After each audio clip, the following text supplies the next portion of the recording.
السلام علیکم. و علیکم السلام. حال شما خوبه؟ الحمدلله. صدای مرا دارید؟ بله صدای شما رو داریم آقای عبدالله، بفرمایید. با معذرت که اسمتون فراموش کردم. بنده شریفی هستم در خدمت شما جناب آقای عبدالله.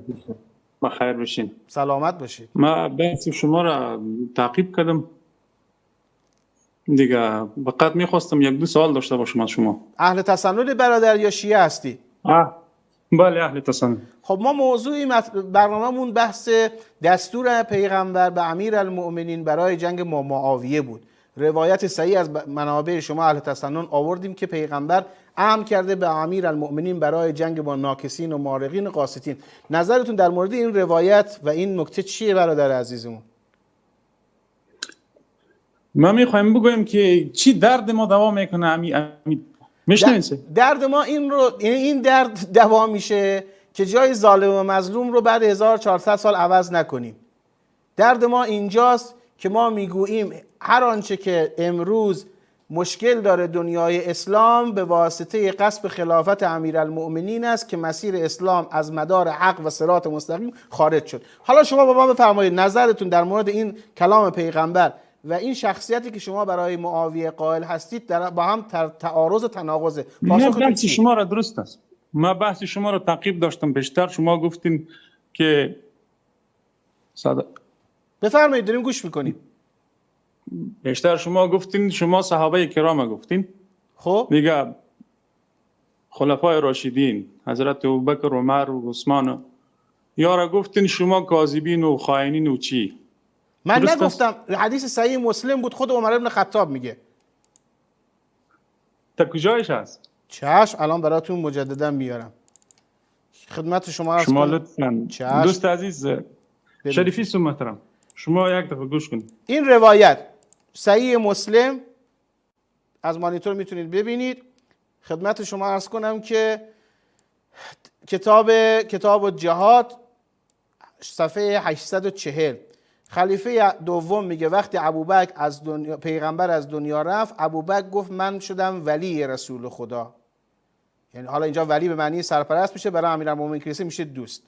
و بعد خلاصه نظر توی علی و توی عباس در مورد ابوبکر این بود فرأیتماه کاذبا عاصما قادرا خائنا.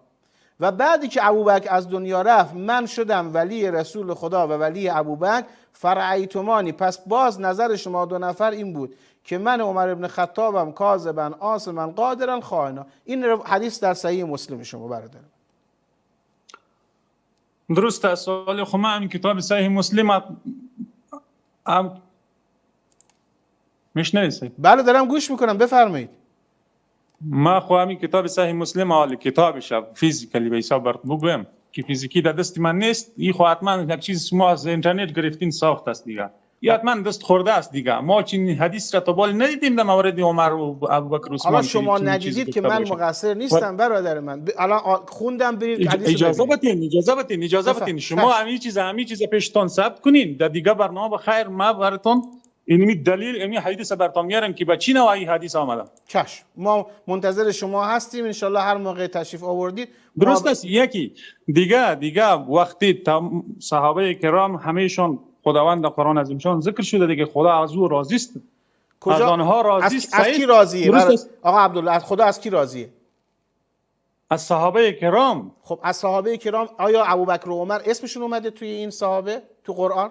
آیا از علی آمده اسمش؟ از علی که اشتراک داریم که برادر من صحابه است و مؤمنه. اشتراک نداریم. شما امیرالمومنین به عنوان اهل سنت قبول ندارید مؤمنه. چرا؟ ما شیعیان درست است. وقتی شما رو دارین کیو صحابه است عزیز شامل است. برادر برای امیرالمومنین محل اختلاف اون امیرالمومنین نیست. هر دو اشتراک داریم بر ایمان امیرالمومنین. ما مشکلمون با شما اینه که بعضی از افرادی که شما به عنوان صحابه قبول داریم ما قبول نداریم. یکی از اون موارد خلفایی که شما قبول دارید خلیفه اول دوم سوم الان در قرآن که اسامی اینها نیومده. پس آیات قرآن که مدح صحابه کرده که ما هم قبول داریم رو سرمون میذاریم. درست است. در شما وقتی این حدیث هم میارن که در مورد خود چنین چیز گفتنه. خب الان هم نگاه کن برادر. پس بعد کجا رجوع کنیم؟ به روایات. من صحیح مسلم رو آوردم که کتاب صحیح شماست. اجماع دارید تمام روایاتش صحیحه. در کتاب صحیح مسلم شما امیرالمؤمنین نظرش اونم به اعتراف خلیفه دوم اینه که ابوبکر و عمر، من نمیخوام توهین اهانت کنم، روایات صحیح شما رو دارم مؤدبانه میخونم، عین کلمه بود. فرأیتمانی 4 تا صفت بود: دروغگو، حیله‌گر، گناهکار. خب اینا رو خائن. چیکار کنم برادر من؟ شما تابع حضرت علی هستی یا نیستی؟ ما به علی احترام داریم. خب تابع حضرت علی هستی یا نه؟ حرفش قبول داری یا نه؟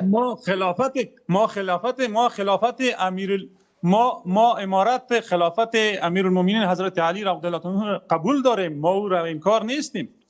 خب شما اگر تابع حضرت علی، این نظر حضرت علی در مورد خلیفه اول و دوم، اگر بگه حضرت علی اینجا اشتباه کرده، خب حضرت علی انکار صحابی بودن ابوبکر و عمر کرده که به قول شما خدا از اونها اعلام رضایت کرده، خب اونجا که حضرت علی میره زیر سوال، چیکار کنیم الان؟ نه خیر، من دلیلش براتون میگم. خب بفرمایید. دلیل ما در خدمت خودتون. آقا نهج البلاغه کتاب بسیار معتبر شما. درست است؟ نهج البلاغه بفرمایید.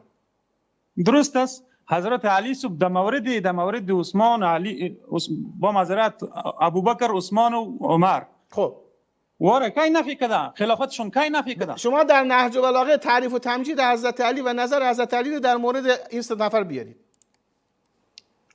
ما خود همون رقم که شما از اینترنت گرفتین، همین صحیح مسلم، همون تو ما هم گرفتیم از. درست است؟ خب بیار برادر، من که دارم میگم بیار.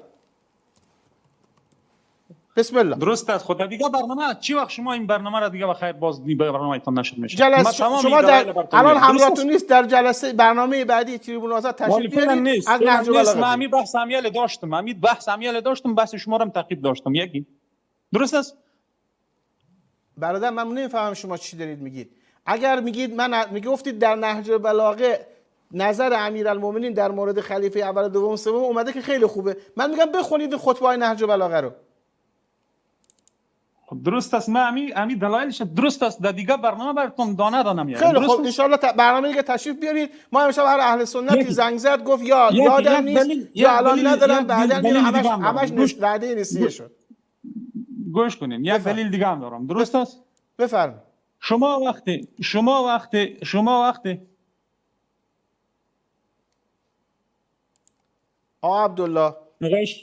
آقا عبدالله آقای شریفی با معذرت که صدای شما خیلی دیر میرسه به من.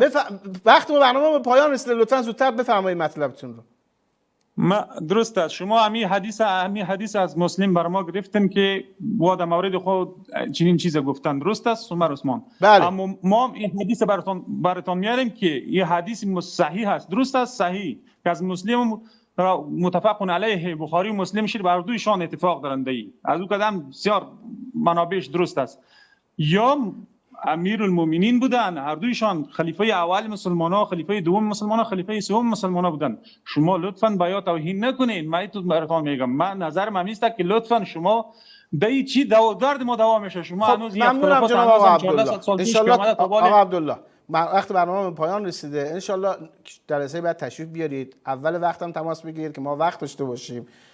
روایات بخاری و مسلم شما برای ما اعتباری نداره که از بخاری و مسلم بخواید بیارید. شما ادعا کردید در نهج البلاغه حضرت علی خلاصه کلی تعریف و تمجید کرده از خلیفه اول و دوم و سوم، قرار شد نهج البلاغه برای ما بیارید. جلسات بعدی گفتم ما این جلسه 3 تا اهل تسنن تماس گرفتن، هر چی که ادعا کردن نه مدرک نه دلیلی، یا گفتن یادمون نیست، قبلا دیدیم میاریم، بعدن خواهیم آورد، نمیدونم خلاصه، یا شما تحریف کردید، شما درست کردید اینها رو. ما هر چی نشون دادیم مستند با مدرک، اما متاسفانه مخالفین ما همش قصی با ما برنامه میان دیگه، همش ما رو وعده میدن به جلسات